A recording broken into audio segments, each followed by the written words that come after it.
या भक्तिमार्गामध्ये येऊन गेले आणि या मार्गामध्ये आल्यानंतर जसं आपल्या शालेय जीवनामध्ये पहिली, दुसरी, तिसरी, प्राथमिक शाळा, हायस्कूल, कॉलेज, PhD अशा प्रकारचे पुढचे वर्ग असतात, तसे या आध्यात्मिक जीवनामध्ये सुद्धा, आध्यात्मिक मार्गामध्ये सुद्धा असे पुढचे स्टेप्स असतात. तर आपल्या इथं काही लहान मुलं पण आहेत, काही प्राथमिक शाळेला आहेत, हायस्कूलला आहेत, काही कॉलेजला आहेत, काही नोकरीला सुद्धा या आपल्या इथं आलेले आहे, काही प्रभूजी काही सर्व्हिसला सुद्धा आहेत.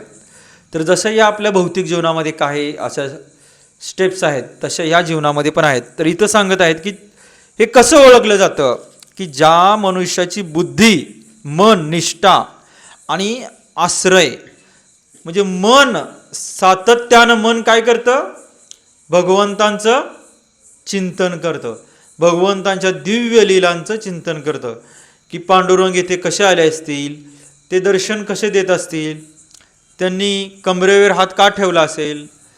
तर अशा प्रकारचे जे चिंतन जो व्यक्ती करतो, की त्याचं मन सातत्यानं भगवंतासाठी लागलेलं आहे आणि भगवंताच्या चिंतनामध्ये लागलेलं आहे. आणि जो मनुष्य बुद्धीने सुद्धा, म्हणजे त्याच्या तर्कबुद्धीने जे काही काम करायचं आहे त्याला, सकाळी उठल्यापासून ते रात्री झोपेपर्यंत त्या बुद्धीचा वापर केवळ भगवंतांच्यासाठी केला जातो. अगदी सकाळी आपण आपल्यामध्ये गृहस्थ लोक काही कामाला जातात, नोकरीसाठी जातात, शेतामध्ये कामाला जातात, काही दुकान उघडायला जातात. तर त्यांनी सुद्धा त्यांच्या संपूर्ण बुद्धी, की मी हे भगवंताचे कार्य करायला चाललो आहे आणि मी माझ्या व्यवसायातून आलेले पैसे हे मी भगवंतांसाठी भगवंतांच्या सेवेसाठी खर्च करणार आहे, भगवंतांसाठी मी प्रसाद बनवणार आहे, भगवंतासाठी मी कपडे घेणार आहे, भगवंतांची सेवा चांगली करता यावी यासाठी मी घर बांधणार आहे. आपण सामान्यपणे आपण घर बांधतो, मोठा बंगला बांधतो, गाडी घेतो, पण सामान्य आपण असं विचार करतो की मी बांधलंय किंवा मी केलंय, की आम्ही खूप कष्टातून पुढे आलो, शून्यातून उभा राहिलो आणि हे सगळं करत करत या ठिकाणावर आलो, आम्ही एवढा मोठा बंगला बांधला. तर जे साधू व्यक्तिमत्व असतात ते कधी असा विचार करत नाहीत. ते असा विचार करतात की मला साध्या घरामध्ये, मला पत्र्याच्या घरामध्ये भगवंताची ती साधना करता येत नव्हती, मला भक्तिमार्गामध्ये अजून मला चांगल्या पद्धतीनं वेळ देण्यासाठी ऊन वारा पावसाचा त्रास होत होता, म्हणून मी घर बांधलंय आणि या घरामध्ये एक भगवंतांचं चांगलं सुंदर असं भगवंतांसाठी एक खोली केलेली आहे आणि त्याच्या समोर मी साधना करत आहे. तर या साधनेसाठी हा मी एवढा मोठा बंगला बांधलेला आहे. मला जे पूर्वी माझी परिस्थिती नाजूक असताना जळण आणण्यासाठी बाहेर जायला लागायचं, तर मी आता गिझर बसवला आहे, गॅस गिझर बसवला आहे, लाईटचा गिझर बसवला आहे, किंवा अनेक काही प्रकार असतील. तर गरम पाणी, मला पहाटे उठताना थंडी वाजू नये, पहाटे उठल्यानंतर भगवंताचं मला नामस्मरण करायचं आहे, त्यासाठी थंडी वाजू नये म्हणून मी सोलर पंप बसवला आहे, त्यामुळे मला गरम पाणी मिळेल. तर या सगळ्या सुविधा मी कुणासाठी केलेत, माझी साधना चांगली व्हावी म्हणून. कोणाकोणाकडे गिझर आहे, गिझर, लाईट गिझर कोणाकोणाकडे आहे? कोणाकडेच नाही आपल्या इथलं. गॅस गिझर सगळे चुलीवर, लाकडावर सगळे पाणी तापत आहेत. वा वा वा, खूपच छान. लाईट बिल वाचवताय तुम्ही म्हणा का? हिटर आहेत, हां हिटर म्हणाय पाहिजे तुम्ही, आकड्यावरचे हिटर आहेत. वा वा वा, छान. तर पहा, पूर्वी फार कष्ट व्हायचं गरम पाणी करायला. तर आम्ही सुद्धा लहान असताना जेव्हा आमची आजी चूल पेटवायची, त्यावेळेला थंडीमध्ये उठून त्या चुलीसमोर शेकत बसायला म्हणजे खूप आनंद मिळायचा. तर ते आता संपलं. बादलीमध्ये गिझरचं ते टाकायचं मशीन, किंवा काही लोक मोठं कुटुंब असेल तर ड्रममध्ये टाकतात, पहाटे उठून 3-4 वाजता 8-9 वाजेपर्यंत चालू शकतात. तर हा भौतिक विचार झाला की माझ्या स्वतःसाठी.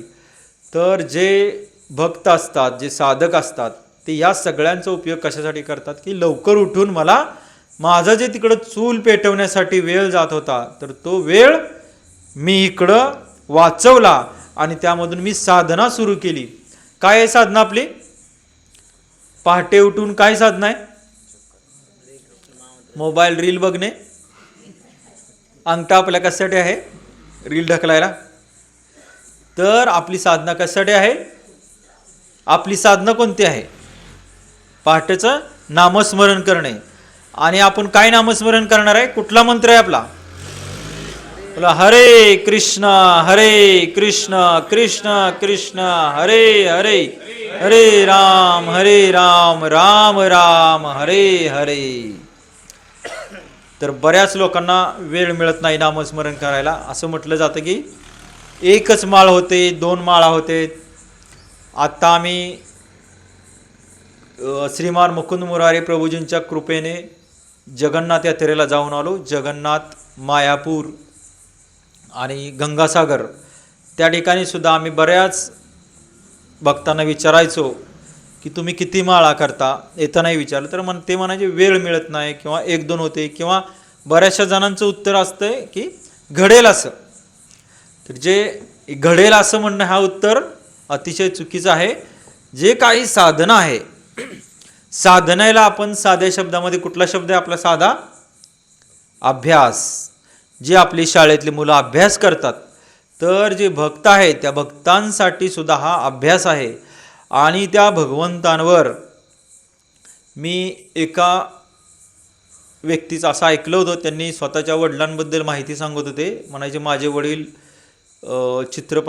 चित्रपटामध्ये काम करत होते. शूटिंगला गेल्यानंतर त्यांना कधी कधी रात्र व्हायची.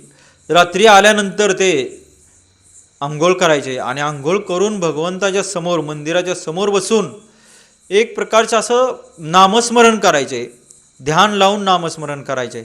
आणि जोपर्यंत भगवंतांना ध्यान लागत नाही, नामस्मरण त्यांचं एक मन स्थिर होत नाही, तोपर्यंत ते तिथंच ती साधना करत राहायचे.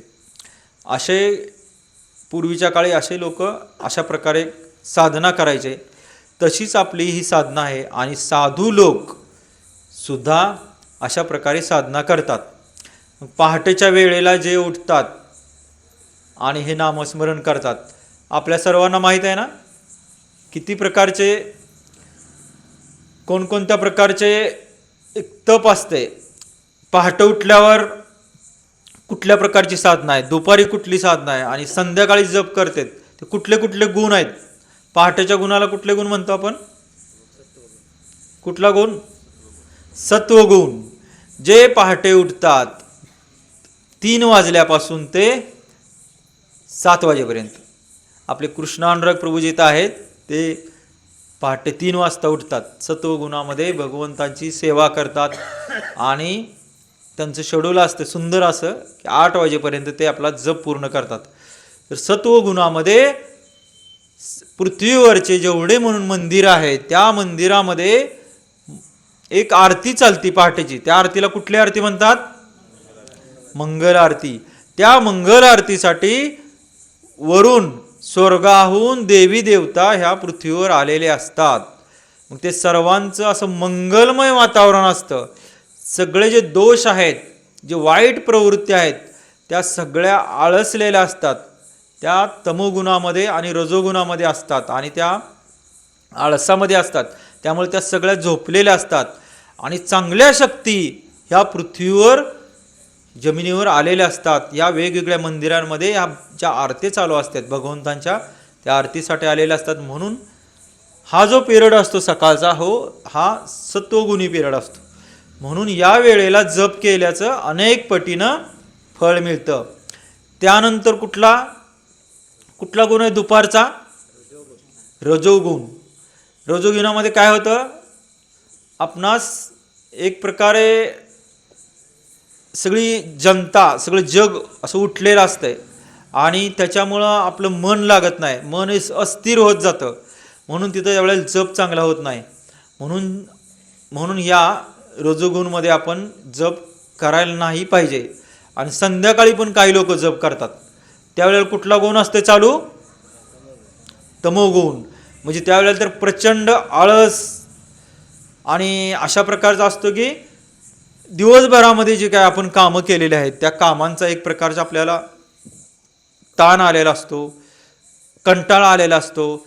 आणि प्रभूजीने आपल्याला सांगितलं आहे की एवढ्या एवढ्या माळा रोज करायच्या, आज तर माळा करायला जमलं नाही, मग कसं तरी आपण झोपत पेंगत कुणाशी बोलत गप्पा मारत मोबाईल बघत टी व्ही बघत अशा प्रकारे रस्त्यावरनं फिरत त्या माळा जप करतो. त्या माळा जे त्याला म्हणतात कुठल्या गुणामधल्या माळा? तमोगुण. तर त्याचं फारसं क्रेडिट मिळत नाही. जे आपला जो आत्मा आहे आणि त्या आत्म्याचे जे कनेक्शन आहे, कनेक्शनची तार जी जोडलेली असते ती फक्त जास्त चांगल्या पद्धतीनं सत्वगुणामध्ये असते आणि पहाटेची असते.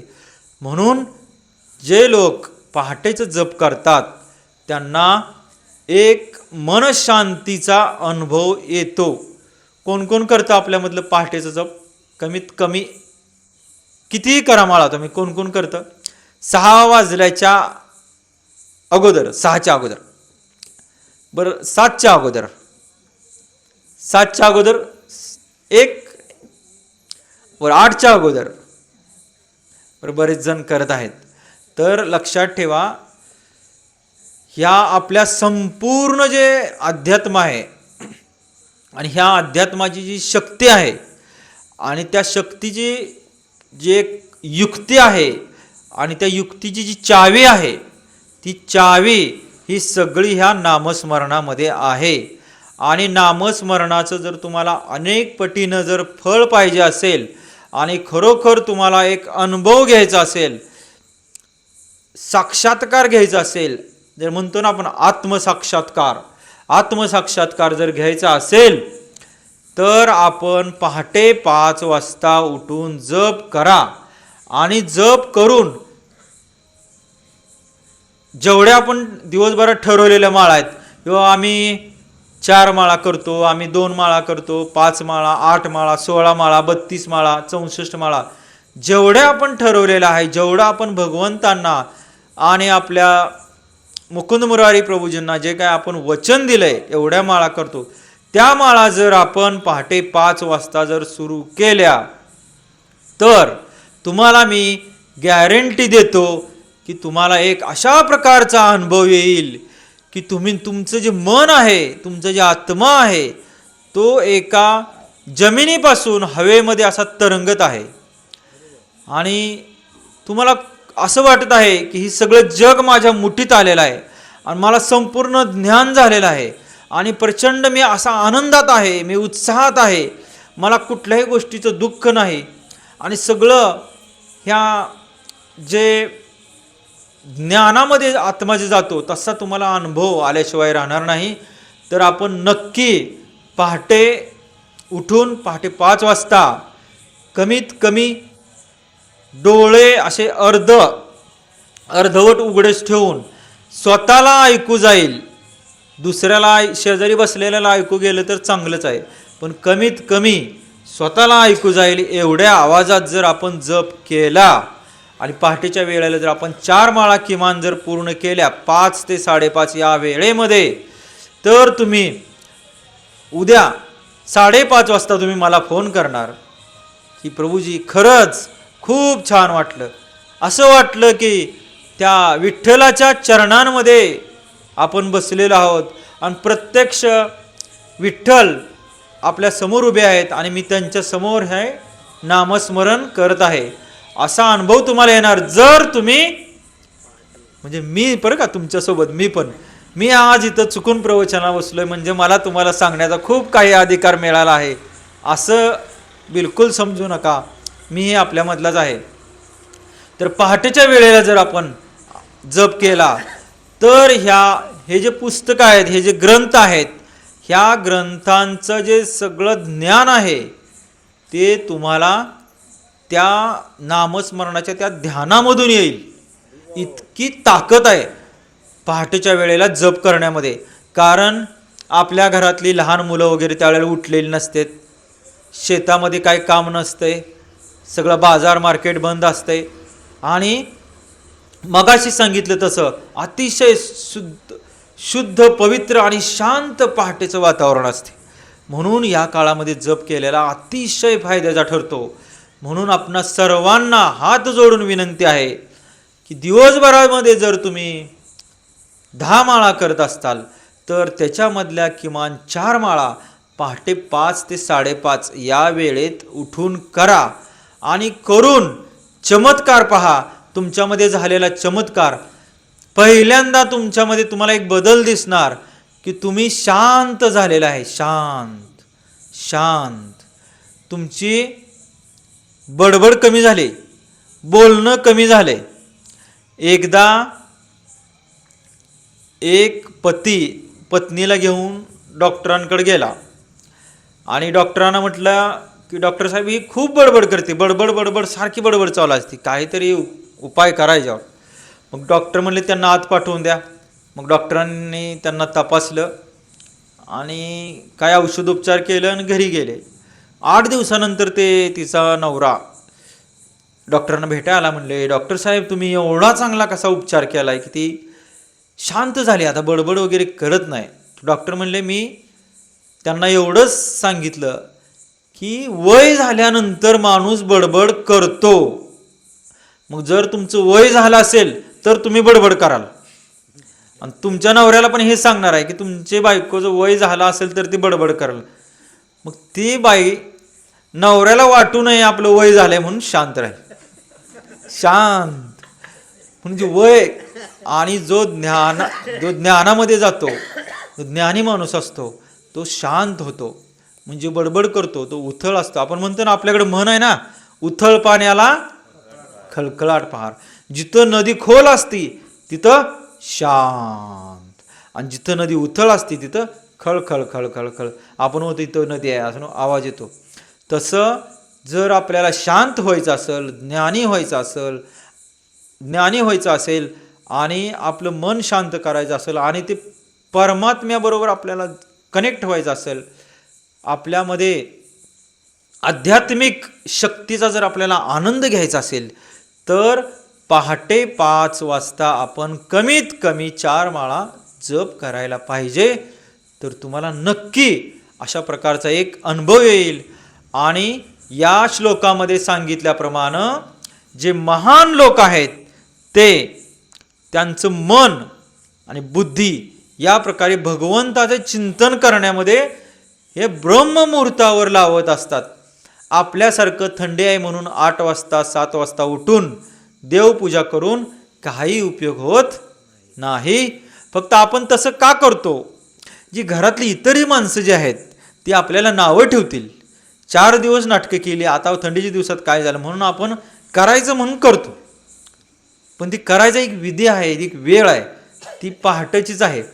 तीच आपली खरी साधना, तीच आपलं खरं तप. जेव्हा आपण हे पहाटे करू, जर आपण ऊन पडल्यावर जप करत बसलो तर ते कशानं करतोय आपण? आपले घरातले म्हणतील आता बंद केलं काय ती माळा चाळायचं? नाही, करतोय. हे काय करतोय म्हणून ऊन पडल्यावर आपण प्रयत्न कुणा त्यांना वाटू नये की हे सोडलंय सगळं म्हणून करतो. पण खरीच ती टायमिंग होऊन गेलं असतं, पण त्यांना काय माहीत नसतं की ही कधी करायचं असते म्हणून आपण कधीही करत बसतो. पण खरं त्याचं ही टायमिंग आहे. आणि म्हणून जे महान लोक होऊन गेले आणि ह्या अध्यात्मामध्ये ज्यांनी शक्ती मिळवली तर ते लोक ह्या ब्रह्ममुहूर्ताचा वापर करतात.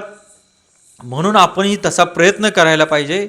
आणि पुढे सांगितलेलं आहे त्यांनी निष्ठा आणि आश्रय, भगवंतांवर पूर्णपणे निष्ठा आणि आश्रय पाहिजे. एक साधू महाराज एका गावामध्ये आले होते आणि ते लोकांना सांगत होते की माझ्यावर जर तुम्ही विश्वास ठेवला, माझ्यावर जर निष्ठा ठेवली, मी सांगतोय ते जर तुम्ही केलं तर ह्या समोरच्या नदीवरून तुम्हाला चालत जाता येईल, नदीच्या पाण्यावरून चालत जाता येईल. मग गावात कोणीच विश्वास ठेवला नाही. काही तरुण मुलं आली, त्यांनी विश्वास ठेवला. मग ते साधू महाराज एकतर स्वतः ते नास्तिक होते, परंतु त्यांना काहीतरी स्वार्थ होता म्हणून त्या गावामध्ये काहीतरी चमत्कार करून लोकांना काहीतरी वेड लावून 2 पैसे गोळा करून निघून जायचं होतं. म्हणून त्यांनी असं एक म्हणणं त्यांचं सांगितलं होतं. मग काही मुलं आले, म्हणले महाराज तुम्ही सांगेल ते आम्ही करतो, मग तुम्ही आम्हाला तो ह्या नदीवरून पाण्यावरून चाललं जायचा मंत्र द्या. मग महाराजांनी त्यांना एक साधना सांगितली. त्या मुलाने एवढं त्या साधूंच्या त्या साधनेवर एवढा विश्वास ठेवला, एवढा निष्ठा ठेवली, एवढं की जेव्हा एक दिवस आला आणि मग साधूंचा तो दिवस आला. कुठला दिवस आला? पळून जायचा दिवस आला, पळून जायचा. आणि साधू पहाटे उठून निघाले. तेवढाच शिष्य जागे झाले. म्हणले महाराज तुम्ही कुठे चालला? म्हणले आहे म्हणले इथंच, कुठं जात नाही. म्हणले ती विद्या तुम्ही द्यायचं होता ते काय झालं? मग ते महाराज गडबडीत म्हणले ओम, ते आपण झपाटलेला पिक्चर बघितला त्याच्यामधले ओम फट स्वाहा असं काहीतरी करत साधू महाराजांनी त्याला असं केलं आणि म्हणले जावा, म्हणले आता तुम्ही नदीवरनं चालत जावा, बघा तुम्ही बुडत नाही. मग खरंच ते दोन तरुण गेले नदीवरनं चालण्याचा प्रयत्न, तर खरंच ते बुडले नाहीत. त्या नदीवरनं परत पलीकडे चालत गेले. महाराजांनी डोक्याला हात लावला. अरे म्हणले काय मनगड झाली? परत ते माघारी आले. म्हणले खरं आहे की नाही? म्हणले माझी विद्या. ते शिष्य म्हणले हो खरं आहे महाराज. म्हणले बघा, म्हणले महाराज तुम्ही कुठे चाललाय? म्हणले मी पण दाखवतो म्हणले तुम्हाला. तर महाराज चालायला लागले त्याच्यावरनं, तर नदीनं पहिलं पाऊल टाकलं का डुबकी खाऊन महाराज गटांगळ्या खाऊन गायब. तर असं का झालं? तर ती निष्ठा आणि श्रद्धा त्या शिष्यानं, ती गुरु कसा का असताना पण एवढी श्रद्धा ठेवली, एवढी त्याने सांगतोय त्याच्यावर विश्वास ठेवला, एवढा ठेवला की ते गुरु बुडले तरी हे त्यांची निष्ठा बुडली नाही आणि त्यांना ते यश मिळालं. तर अशा आपल्या गुरुवर एवढी निष्ठा पाहिजे, एवढी निष्ठा पाहिजे की आपल्या प्रत्येक गुरुच्या शब्दांवर आपला विश्वास पाहिजे, तरच गुरु आपल्याला भक्ती मार्गामध्ये पुढं नेऊ शकतात. आता आम्ही यात्रेला जाऊन आलो, तर तिथं एक गंगासागर म्हणून एक ठिकाण आहे. जसं श्रीलंका बेट आहे तशाच प्रकारे गंगासागर एक आपल्या भारतापासून वेगळा झालेला एक तुकडा आहे गंगासागर. तर तिथं गंगा नदीचं पात्र एवढं मोठं आहे की पंढरपूर एवढं गंगा नदीचं पात्र आहे. इथून पंढरपूर एवढं जवळपास 20 किलोमीटरचं ते पात्र आहे. हो, बोटीनं त्याच्यामध्ये जायला लागतं. तर तिथं आपण आपल्या बऱ्याच महूदमधल्या भक्तांना वगैरे आपण त्यांनी यात्रेसाठी नावं दिली होती. पण काही लोक असं म्हटले की गंगासागरला फक्त मकर संक्रांतीला जायचं असतं, कारण तिथं कपिल मुनींचा जो आश्रम आहे, जो हजारो वर्षांपासून एक आश्रम होता, तो आश्रम समुद्र काय करतो, त्या आश्रमाला अशी जागा देतो, मागं सरकतो, ते त्या कपिल मुनींचं मंदिर जे आहे असं समुद्रातनं वर येतं. असं कधी येतं? मकर संक्रांतीला असं म्हटले होतं. म्हणून आम्ही मकर संक्रांतीलाच आम्ही जाणार म्हणले, आधीमध्ये काय आम्हाला जायचं नाही. तर प्रभूजीने त्यांना 10-15 मिनिटं समजावून सांगितलं की मी तिथं जाऊन आलोय, तिथले जे आपले भक्त आहेत त्या भक्तांची मी चर्चा केलेली आहे. असं कुठल्याही मकर संक्रांतीला समुद्र बाजूला सरकलेलं नाही, खालून कुठलंही मंदिरवर आलेलं नाही, आतापर्यंत असं कधी घडलेलं नाही. तर त्या जे 4-5 जण होते त्यांनी काही प्रभूजींवर विश्वास ठेवला नाही. म्हणजे प्रभूजी एवढं सांगतात, प्रभूजी एवढे महान व्यक्तिमत्व आहे, तरी त्यांच्यावर विश्वास ठेवला नाही आणि त्यांनी यात्रेमधून त्यांची नावं कट केली. त्या ठिकाणी दुसरे लोकांना घेण्यात आलं आणि तिथं जाऊन आल्यानंतर आत्ता ते लोक म्हणत आहेत की खरंच प्रभूजी तुम्ही जे सांगत होता ते बरोबर होतं. तिथं तसं कुठंही समुद्र वगैरे मंदिराला जागा देत नाही आणि मंदिर वर येत नाही. तर अशा प्रकारचे काही लोक जे निष्ठा ठेवत नाहीत, त्यांचा कुठलाही गुरु प्रत्यक्ष भगवंत जरी आले तरी ती भगवंतांवर सुद्धा संशय निर्माण करणार आणि त्यांना पुढं या भक्ती मार्गामध्ये पुढं जाता येणार नाही. आपल्याला आणखीन एक गोष्ट माहीत आहे की संत गोरा कुंभार हे त्यांच्या घराच्या त्या अंगणामध्ये काय काम करायचे? ते मडके बनवायचे. मडके जे छोटे छोटे, पूर्वी सगळं भांडी वगैरे कमी असायची, मटक्यांमध्ये सगळं असायचं. मग मटके बनवत असताना पांडुरंगाच्या कीर्तनामध्ये एवढे दंग झाले की त्यांचं लहान लेकरू ते जे चिखल केला होता त्या चिखलामध्ये ते पांडुरंग पांडुरंग पांडुरंग पांडुरंग करून एवढे नाचत होते की त्या चिखलामध्ये लहान त्यांचं बाळ आलं आणि त्यांच्या पायाखाली कधी सापडलं हे त्यांना सुद्धा कळलं नाही. आणि त्यांना जेव्हा त्यांच्या घरातल्यांनी की सांगितलं की असं असं झालेलं आहे, त्यांना फार फार वाईट वाटलं. इतकं वाईट वाटलं की खरंच असं कसं घडलं. तरी पण त्यांनी एक शब्द सुद्धा एक क्षणभर सुद्धा पांडुरंगावरची निष्ठा कमी होऊ दिली नाही. आणि पुन्हा कीर्तन क्षणभर थांबून पुन्हा कीर्तन चालू केलं. पांडुरंग पांडुरंग पांडुरंग पांडुरंग पांडुरंग पांडुरंग पांडुरंग. आणि काही वेळात अशा प्रकारचा एक चमत्कार घडला की ते बाळ पुन्हा जिवंत होऊन अंगणामध्ये बागडायला लागलं. अशा प्रकारची एवढी निष्ठा त्यांची त्या पांडुरंगावर होते. पण पहा, आपली आहे का तेवढी निष्ठा? आपण जर आपल्याला थोडा जर त्रास झाला तर आपल्यामध्ये कसं लगेच चालू होतो, देवावर आपण संशय घ्यायला चालू होतो. देवानं असं कसं केलं. काल एका व्यक्तीला मी भेटायला गेलो होतो. त्यांच्या घरामध्ये थोडंसं त्यांचं एक व्यावसायिक नुकसान झालं होतं. तर ते म्हणत होते की मी एवढं दानधर्म करतो, एवढं मी देवदेव करतो, मी एवढं नामस्मरण लावलं आहे, माझ्या दुकानामध्ये मी नामस्मरणाची टेप लावली, एवढं सगळं मी लावलेलं आहे, तरीसुद्धा माझंच कसं नुकसान होतं.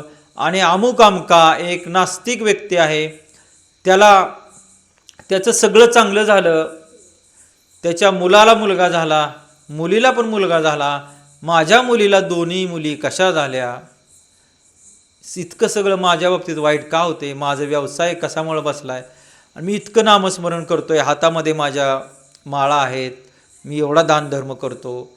तर अशा प्रकारची ते महान व्यक्तिमत्व आहे, खूप मोठं दान पण करतात. परंतु त्यांची काही क्षणापुरती का होईना त्या भगवंतावरची निष्ठा काय झाली, कमी झाली. आणि निष्ठा कमी झाल्यामुळं काय होतं, पुन्हा त्यांना भक्तिमार्गामध्ये रुची वाटत नाही. म्हणून तुकाराम महाराजांनी सांगितलं की ठेविले अनंते तैसेची राहावे, चित्ती असा द्यावे असू द्यावे समाधान.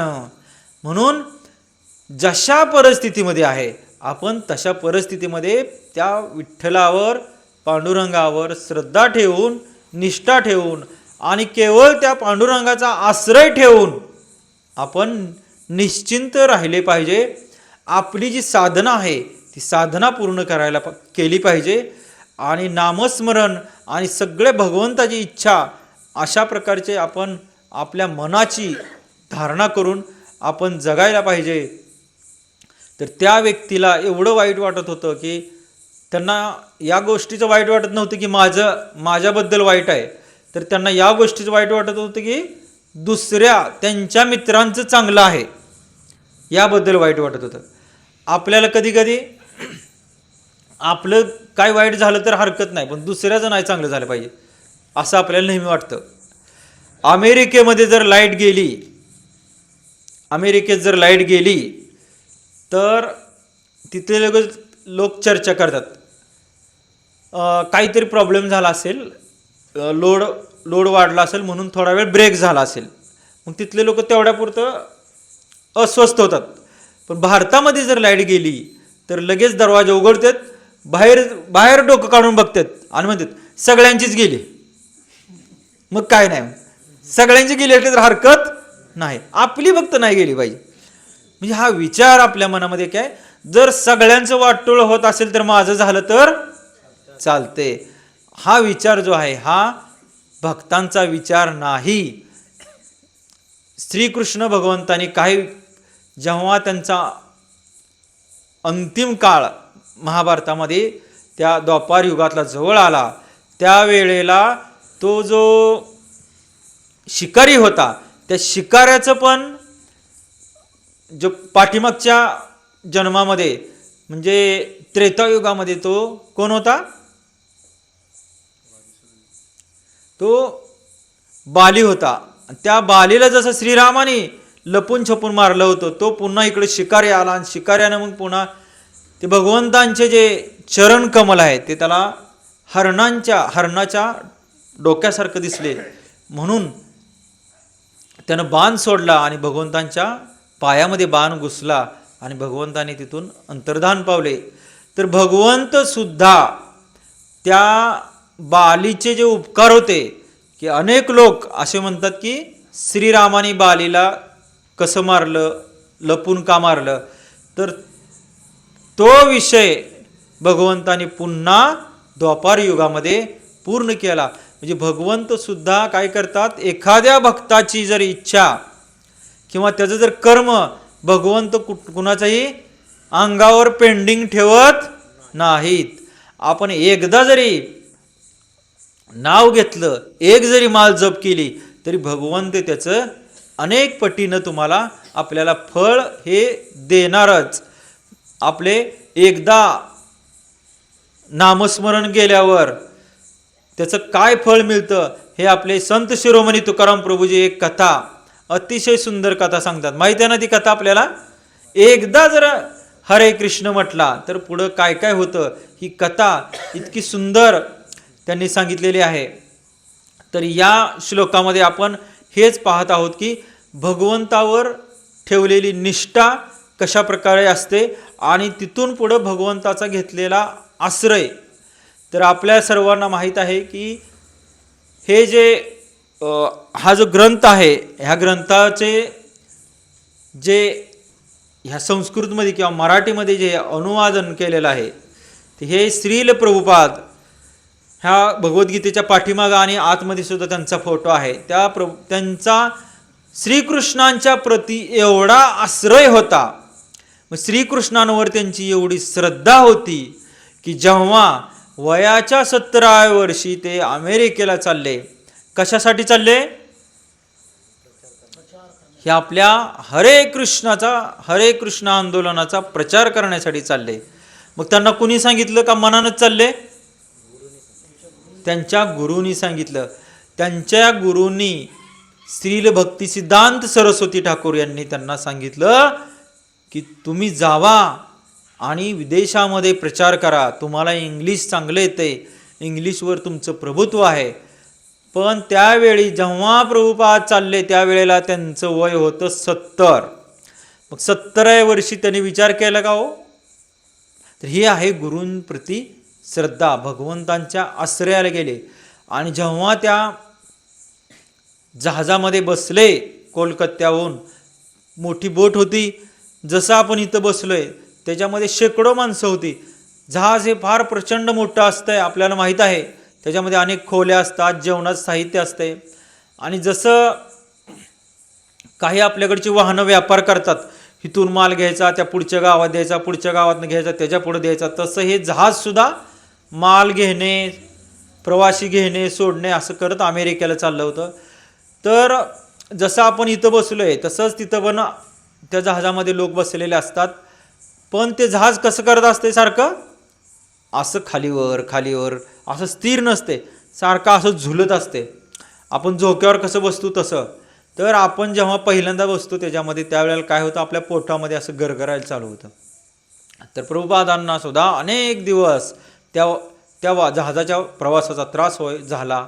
नंतर थंड येणारं वारं, त्या जहाजावर येणारे जे थंड वारं आहे त्या वाऱ्याचा त्यांना त्रास झाला.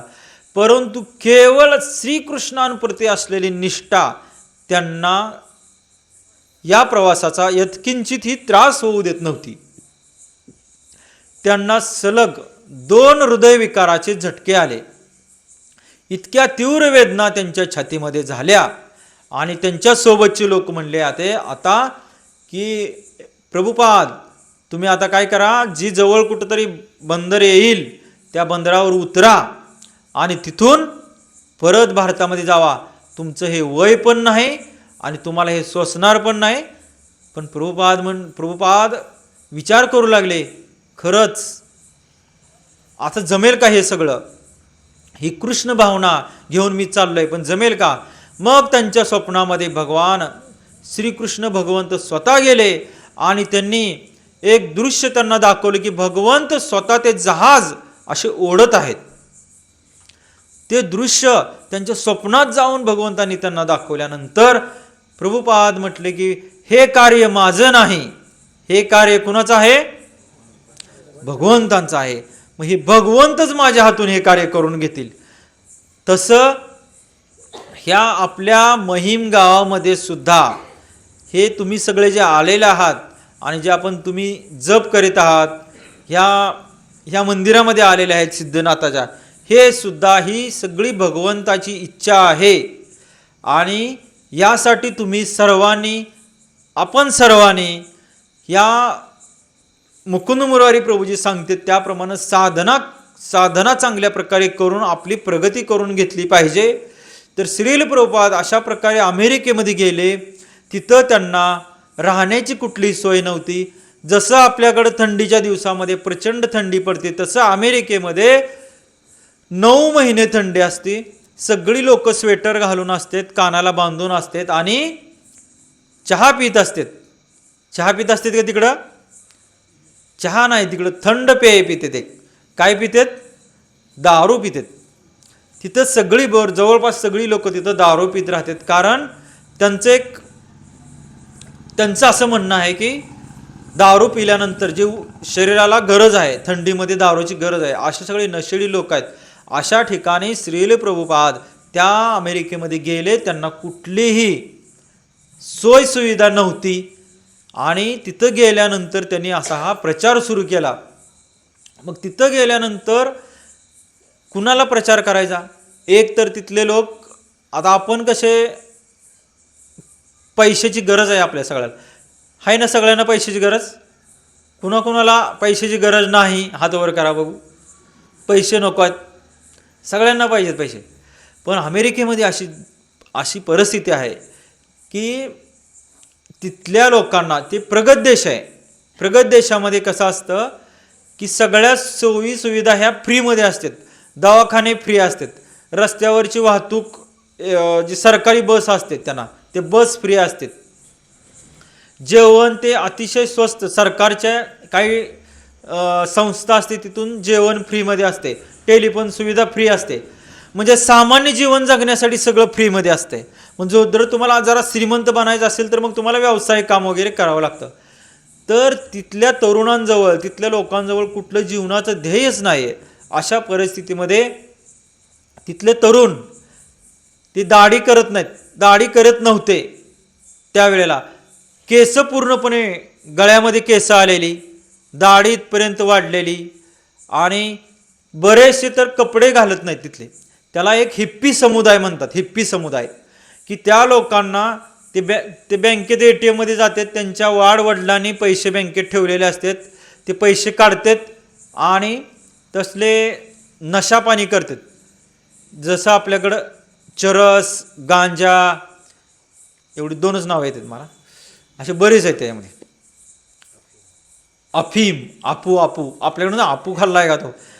एखादा माणूस जरा सूम पडलेला असला किंवा जरा कमी बुद्धीचा असतो तर आपू खाल्लाय का म्हणतो आपण. तर तशा प्रकारची नशा करून अनेक तरुण रस्त्यावर पडले होते. तर त्या तरुणांपासून प्रभुपादाने ही सुरुवात केली. हे भगवंतांच्या प्रती असणारे निष्ठा दाखवते.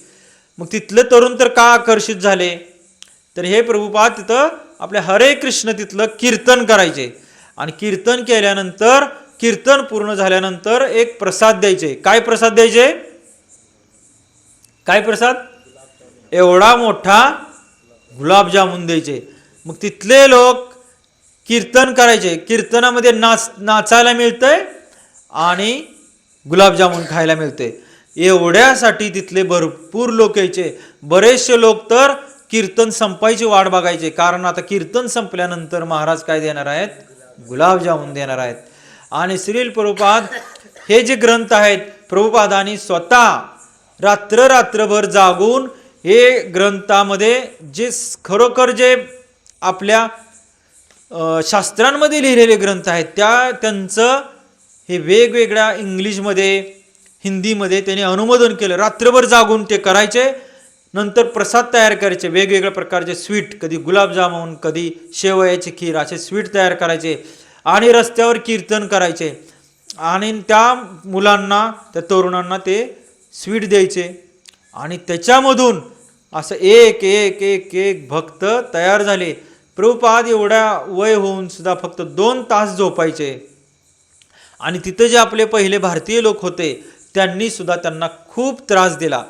ते त्यांना असं वाटायचं की हे आपले कॉम्पिटिशनला आलेत, म्हणजे स्पर्धेला अजून एक भारतातनं कोणतरी भगवे कपड्याचा साधू आला आणि आपल्याला आपलं दुकान बंद होणार म्हणून प्रभुपादांना तिथं सुद्धा खूप लोकांनी, आपल्या भारतीय लोकांनी सुद्धा खूप त्रास दिला.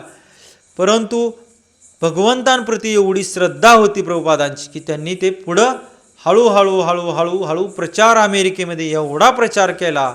आणि तिथं एक प्रकार आहे नाच गाण्याचा, एक स्टेज शोचा. मग तिथल्या स्टेज शोच्या माध्यमातून तिथले तरुण अतिशय विचित्र तोंडाचे आकार करतात. ते असे हा हो गाणी तर इतके वाईट वाईट म्हणतात की आपण ते ऐकू शकत नाही.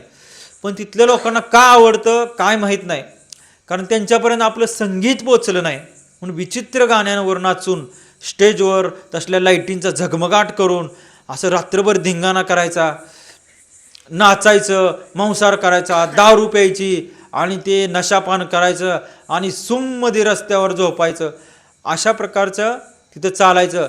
तर त्या अशा लोकांमध्ये, त्या हिप्पी समुदायामध्ये सुद्धा प्रभुपादाने आपली भगवद्गीता नेऊन त्यांना भगवद्गीता दाखवली, भगवद्गीता त्यांना वाचून दाखवली.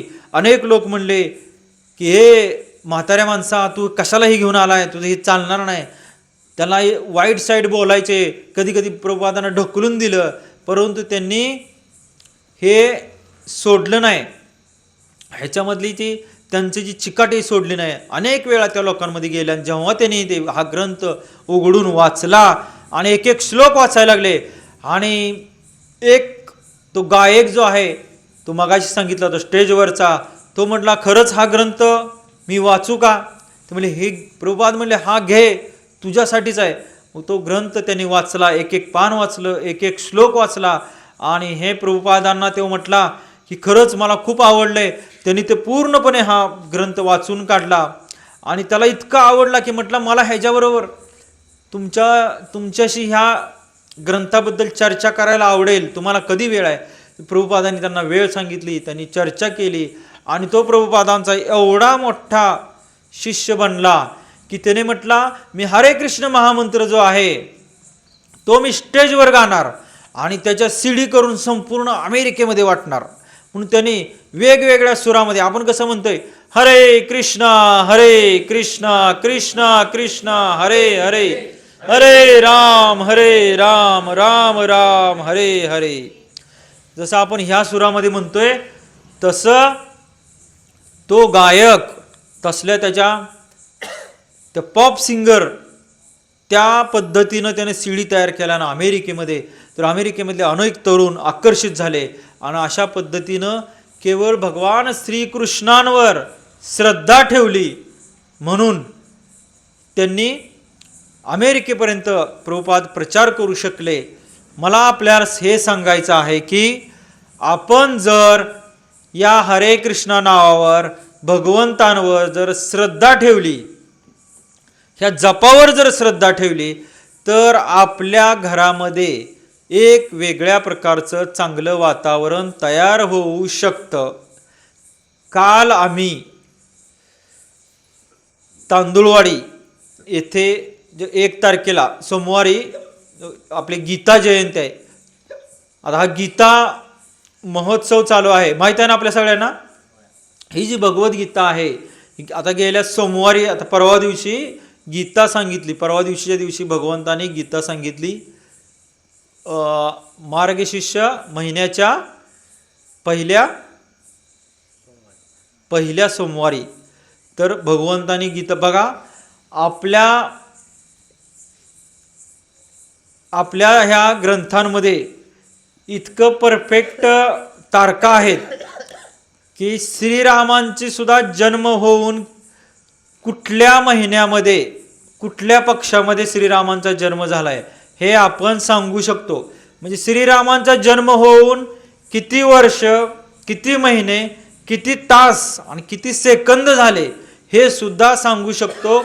इतकं परफेक्ट आपल्याकडं कालगणना मोजायची आहे. म्हणून आपल्याकडे जे अमावस्या पौर्णिमा जे म्हणतात हे एवढं साधं सोपं नसून ह्याच्या मागे एक प्रचंड मोठं शास्त्र आहे. तर काल आम्ही सोमवारी त्या तांदूळवाडीमध्ये आपल्या मोहीमला जसं आहे तसं तांदूळवाडीमध्ये सुद्धा सोमवारपासून सत्संग सुरू झालेला आहे. हरिबोल. तर त्या ठिकाणी आपल्या सर्वांचे प्रिय संत शिरोमणी प्रभूजी आणि दिव्य हरिनाम प्रभूजी त्या ठिकाणी सत्संग घेणार आहेत. तर आपल्या सर्वांना ज्यांना शक्य आहे त्यांनी सुद्धा दर सोमवारी संध्याकाळी 6 वाजता विठ्ठल रखुमाईचं तिथं मंदिर आहे, त्या मंदिरामध्ये आपण सत्संगसाठी येऊ शकताय. तर हे जे आपलं आध्यात्मिक हे जीवन आहे, ह्या आध्यात्मिक जीवनामध्ये आपल्याला खूप छान वाटते, आनंद वाटत आहे. परंतु खरं तर हे आपण गंभीरपणे घ्यायला पाहिजे.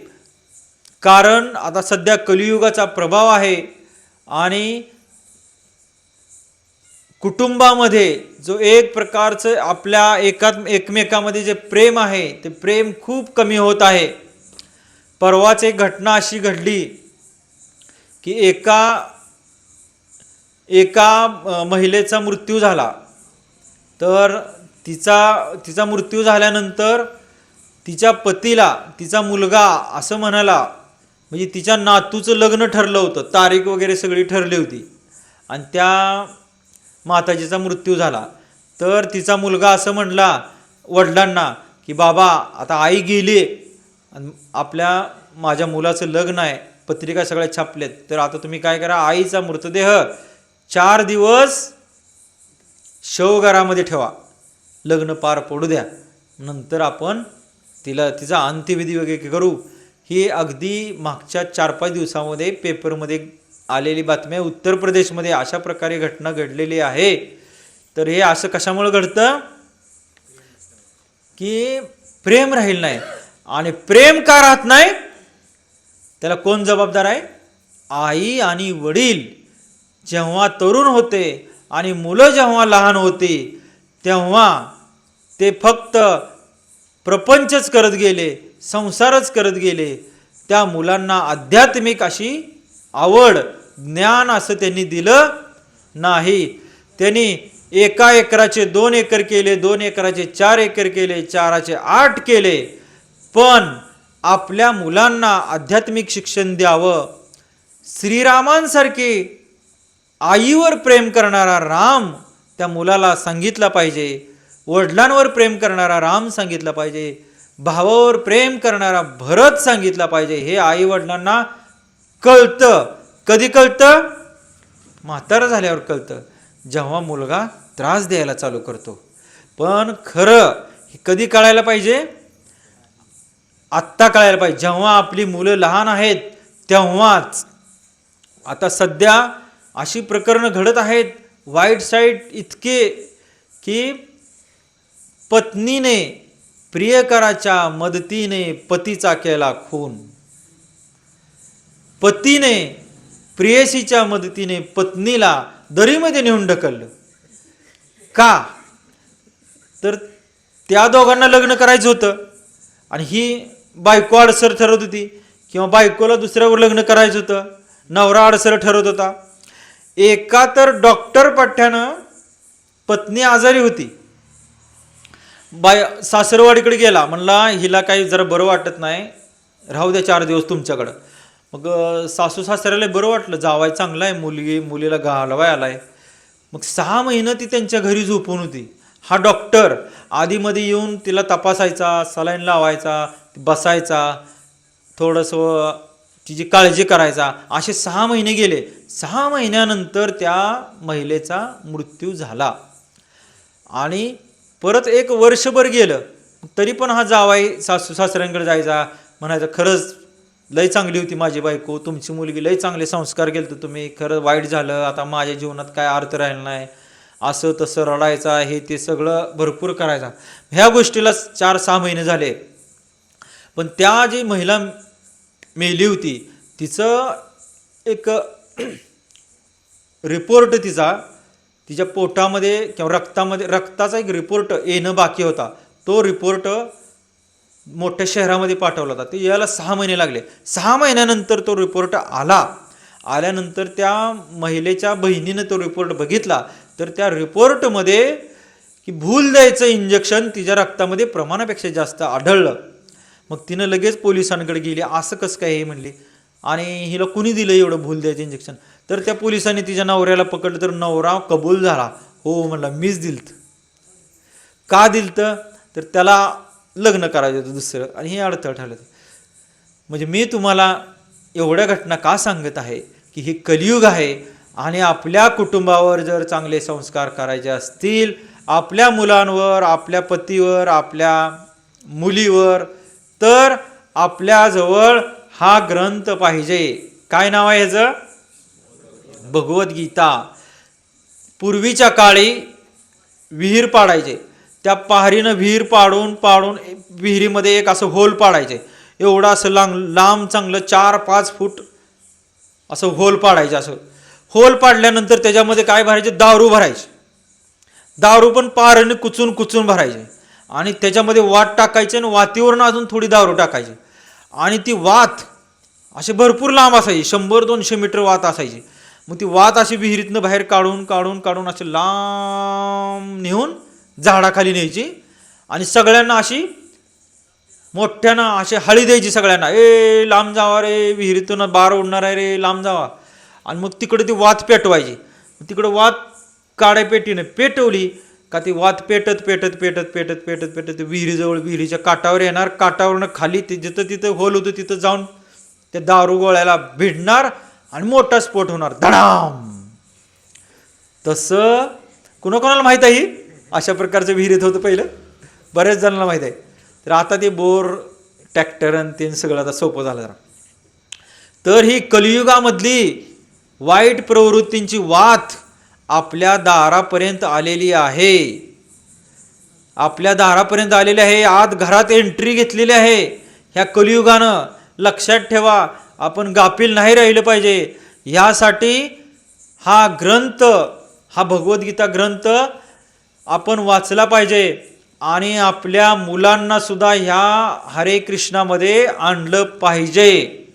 आणि मगाशी सांगितलं तसं घरामध्ये सातत्यानं नामस्मरण, हे आपल्या हरे कृष्ण महामंत्राचं सातत्यानं नामस्मरण केलं पाहिजे.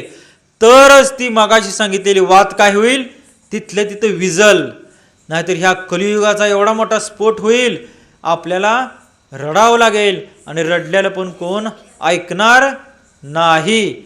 म्हणून आपल्या नात्यांमध्ये जर ओलावा टिकवायचा असेल, श्रावण बाळासारखा आपल्याला जर मुलगा करायचा असेल, तर मुलाला इथं आणलं पाहिजे.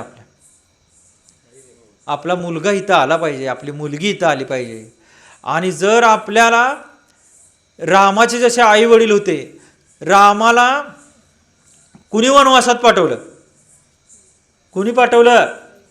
कैकेयीनं. आपल्यापैकी कुठल्या माताचीच नाव कैकेयी आहे का? नाव सुद्धा ठेवत नाही आपण.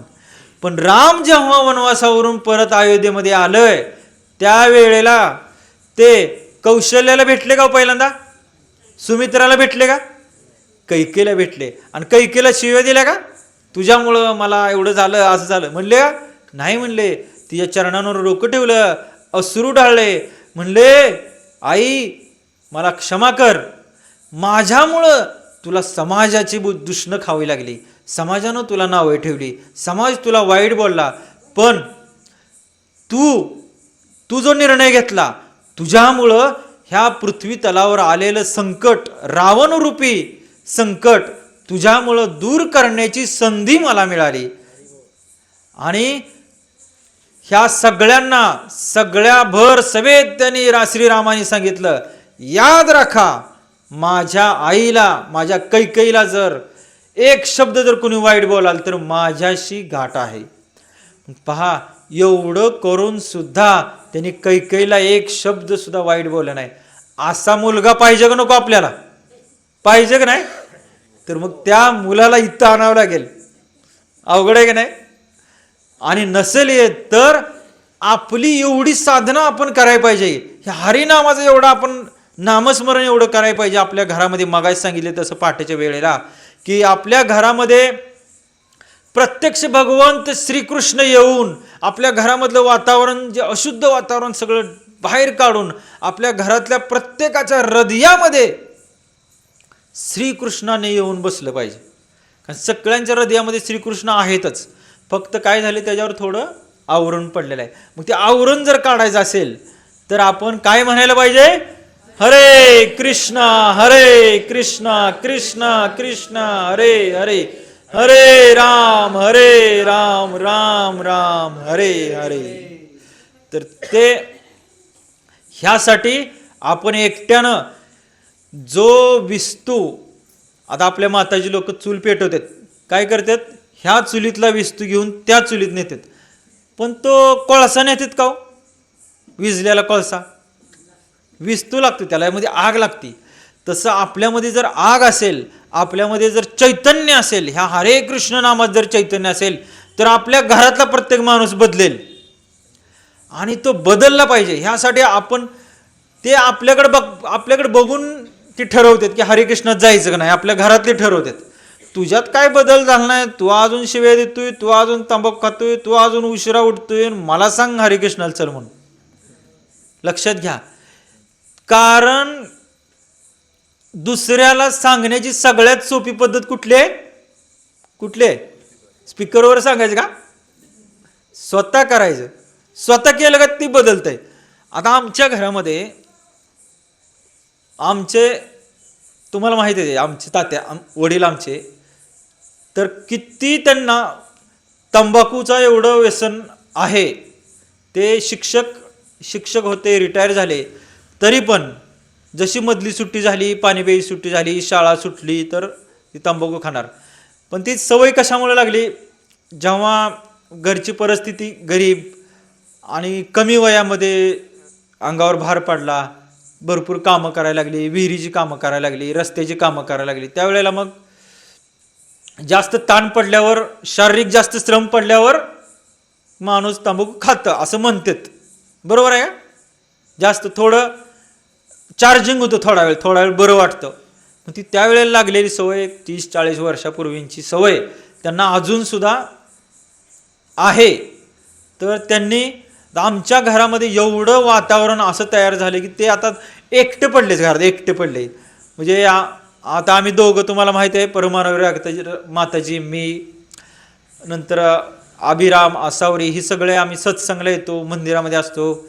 कृष्ण अनुराग प्रभूजी आम्हाला सातत्यानं सुटका देत नाहीत. प्रभूजींपेक्षा जास्त प्रभूजी आम्हाला सारखं ह्याच्यामध्ये सेवेत ठेवतात. आमची बहीण सुद्धा त्याही पती पत्नीने दीक्षा घेतली. जेव्हा आमच्या तात्यांना काही चांगलं चुंगलं टेस्टी खाऊ वाटायचं तेव्हा ते आमच्या बहिणीकडे जायचे सांगोल्याला. मग तिकडं जाऊन खायचे.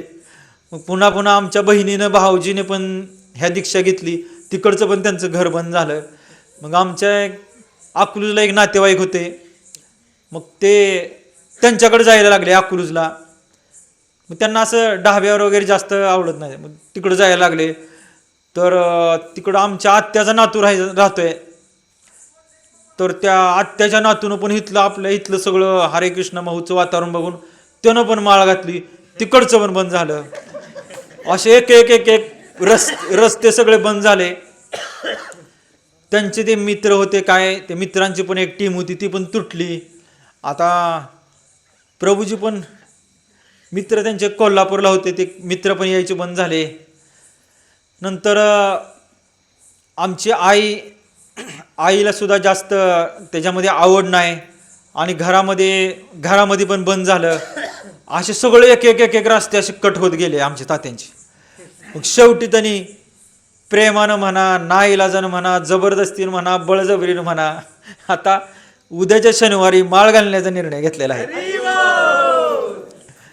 तर त्यांनी आमच्या चुलत्यांना आमच्या काकांना एक दुपारी एक व्हॉट्सअपवर मेसेज पाठवला की मी उद्याच्या शनिवारपासून माळ घालत आहे. म्हणजे आमच्या काकांना आमच्या तात्यांना म्हणजे वडिलांना दोघांना पण इतकं अतिशय आवडीचं जेवण आहे ते की ती कल्पनाच करू शकत नाही त्याशिवाय. तर आमचे काका तर शॉक झाले एकदम. त्यांनी मला मला मेसेज केला, अरे हे काय झालं. आणि ते म्हणजे तात्यांनी त्यांना एक मेसेज केला होता की मुकुंद मुरारी प्रभूजी म्हणलेत की मी आहे तोपर्यंत तुम्ही माळ घाला तात्या. मग तात्या म्हणले घरातल्या सगळ्यांची इच्छा आहे आणि आता माझे सगळे दरवाजे बंद झालेले आहेत, आता मी काय करू, सगळं घरातल्या सगळ्यांची इच्छा आहे. प्रभूजी पण हरे कृष्णामध्ये गेल्यावर म्हणतायत, त्यामुळे आता मी असं माळ घालायचा निर्णय घेतलेला आहे. तर आपण सर्वांना सांगायचा ह्या सगळ्याचा एवढा हेतू असा आहे की जेव्हा आपण काही मनापासून काही ठरवतो तर आपल्या घरामधले सुद्धा बदलतात. आणि आपल्या घरामधले बदलण्यासाठी आपल्यामध्ये काय बदल झालाय का नाही हे दिसावं लागतं. नुसतं तोंडानं सांगून चालत नाही. लोक नेहमी अनुकरण करत असतात आपला बदल काय झाला ते. प्रवचन देऊन नुसतं उपयोग होत नाही. तर महाराज कसे वागतात ही लोक बघत असतात. जर प्रवचन झाल्यानंतर जर बाहेर गेला, गेटच्या बाहेर जाऊन लगेच इडा जर मळला टाकला तोंडात, तर म्हणणार काय तुम्ही परत पुढच्या बुधवारी यायचं नाही म्हणणार, हे महाराज काय कामाचं नाही. तर अशा प्रकारे आपण ह्या श्लोकामध्ये हा जो श्लोक दिलाय त्याच्यामध्ये आपण ही शिकायचे की भगवंताप्रती निष्ठा कशी आपण ठेवू शकतो आणि आपल्या घरातल्यांवर बदल आणि प्रेमानं बोलणं. कधी कधी टोचून बोलतो आपण, जे आपल्या बरोबर येत नाही ना त्यांना टोचून बोलतो. तर तसं न बोलता सगळं प्रेमानं आपण बोलायला पाहिजे. मुकुंद मुरारी प्रभूजी जवळपास एक 10,000 लोकांना हाताळतात. म्हणजे मी जेव्हा भेटतो तेव्हा मला असं वाटतं की प्रभूजी संपूर्ण मला ओळखतात, मला ज्ञान देतात, मला मार्गदर्शन करतात. पण जेव्हा त्यांच्याकडं कृष्णानंद प्रभूजी जातात तेव्हा पण त्यांना पण असं वाटतं की मला सगळं ज्ञान देतात, माझ्यावर विशेष लक्ष आहे. आपण सगळेजण कोणी जरा प्रभूजींकडे कोणी गेलं तर ते सगळ्यांकडे त्यांचं विशेष लक्ष असतंय. प्रभूजी आपल्यातले काही भक्त गेल्यानंतर त्यांना सुद्धा जसं आपण इथं प्रणाम करतो तसं त्यांना सुद्धा प्रणाम करतात. ते पाहून फार वाईट वाटतं की त्यांच्यामध्ये किती विनम्रता आहे. तर आपण सुद्धा शिकलं पाहिजे की आपण माळ घातली किंवा आपण हरे कृष्ण जप केला किंवा आपण पांडुरंगाकडे जातो किंवा आपण काय करतो म्हणल्यानंतर आपल्याकडे किती अहंकार येतो की आपण किती भारी झालंय असं वाटतं. पण प्रभूजी सारखे एवढे महान ब्रह्मचारी संन्यासी सुद्धा साष्टांग दंडवत करतात, प्रसाद वितरण करतात, पडेल ती सेवा करतात. तर आपण शिकायला पाहिजे की किती साधारण छोट्या मोठ्या गोष्टीमधून सुद्धा प्रभूजी आपल्याला एक संदेश देत असतात की तुम्ही अहंकार करू नका, सेवेमध्ये राहा, सेवा करा, तर आपल्यावर भगवंत प्रसन्न होतील. तर आपल्या श्लोकामध्ये पुढं सांगितलेलं आहे की आश्रय म्हणजे सगळं सोडून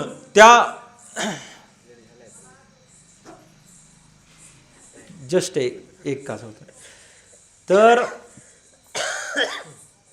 बाबा महाराज सातारकर माहित आहेत, कुणाकुणाला माहित आहेत बाबा महाराज सातारकर? तर एक महान कीर्तनकार होऊन गेले. आता एवढे कीर्तनकार झालेत की त्यांचं असं व्हॉट्सअपवर कीर्तनकार नावं लक्षात राहत नाहीत. तर बाबा महाराज सातारकर एका कार्यक्रमामध्ये हजारो लोकांचा एक सभागृह होते, त्यामध्ये त्यांचं असं कीर्तन चालू होतं आणि त्या कीर्तनामध्ये कीर्तन रंगात आलं होतं आणि समोर त्यांचा मोठा मुलगा समोर बसला होता आणि तिथं साऊंड सिस्टीमला काहीतरी थोडं प्रॉब्लेम आला. तर साऊंड सिस्टीमला प्रॉब्लेम आल्यानंतर तो मुलगा उठला आणि तिथं काहीतरी पिन जोडाजोडी केली. पिन जोडाजोडी केल्यानंतर काय झालं, त्या मुलाला छोटासा असं वाजलं, थोडं चट्ट असं वाजलं, थोडा शॉक बसला. मग थोडी त्याला चक्कर आल्यागत झाली. त्याला लगेच बाकीच्याने साईडला नेलं, दुसऱ्या खोलीत घेऊन गेलं त्याला. आणि महाराजांचं कीर्तन जोरजोरात कीर्तन चालू झालं.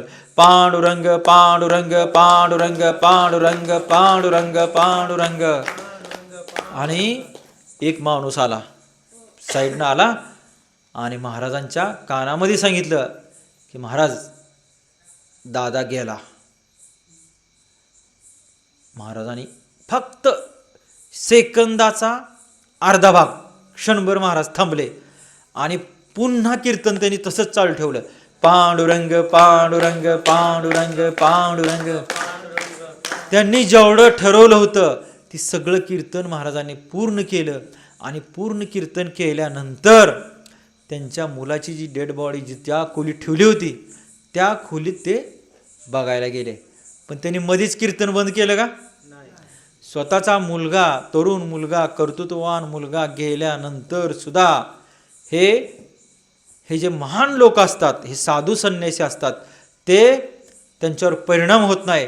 पहा, आपण किती छोट्या छोट्या गोष्टींसाठी आपण ही मार्ग सोडतो, ब्रेक घेतो, सत्संगला येत नाही, एकादश धरत नाही, पंढरपूरला जात नाही. तर बाबा महाराजांचा एवढा प्रिय लाडका मुलगा गेला तरी क्षणभर त्यांनी सत्संग, तो कीर्तन सोहळा बंद केला नाही. त्यांच्या डोळ्यामध्ये, तो सांगणारा माणसाच्या डोळ्यातनं पासूरच्या धारा वाहत होत्या, परंतु महाराजांनी क्षणभर विचलित झाले नाहीत. हा जो आश्रय आहे, पांडुरंगाकडं आश्रय, की मी संपूर्ण माझं जीवन, माझं तन मन, माझे कुटुंबीय, माझं भूतकाळ, माझं भविष्यकाळ सगळं मी हे पांडुरंगा मी तुझ्या चरणांवर ठेवलेलं आहे. माझ्या बाबतीत जे काय करायचं आहे, मला तुला कसं करायचं आहे तसं तू मला कर. हा आश्रय बाबा महाराजांचा त्या पांडुरंगांच्या चरणी असल्यामुळं एवढी मोठी त्यांच्या आयुष्यात घटना घडून सुद्धा ते विचलित झाले नाहीत. हे आपण शिकायचं आहे. आणि अशी श्रद्धा, असा आश्रय आणि अशी निष्ठा आपल्यामध्ये येण्यासाठी आपण काय करायला पाहिजे? हरे कृष्णा कृष्णा कृष्णा हरे हरे, हरे राम राम राम हरे हरे. आणि हे पण कधी करायला पाहिजे? पहाटे 5 ते 5:30 या वेळामध्ये आपण सर्वांनी कमीत कमी 4 माळा जप करा. 4 पेक्षा जास्त केलं तर चालतील, कारण त्यावेळेला आपल्या घरातलं कोण उठलेलं नसतं. आणि तो जो अनुभव आहे तो अनुभव घ्या. मग आपल्याला खरोखर पांडुरंगाची अशी प्रचिती येईल. तर आपण सर्वजण आजच्या या सुंदर अशा सत्संगमध्ये आलात आणि माझे थोडेफार तोडके मोडके विचार ऐकून घेतले. आणि श्रीमान मुकुंद मुरारी प्रभूजी यांनी आदेश दिला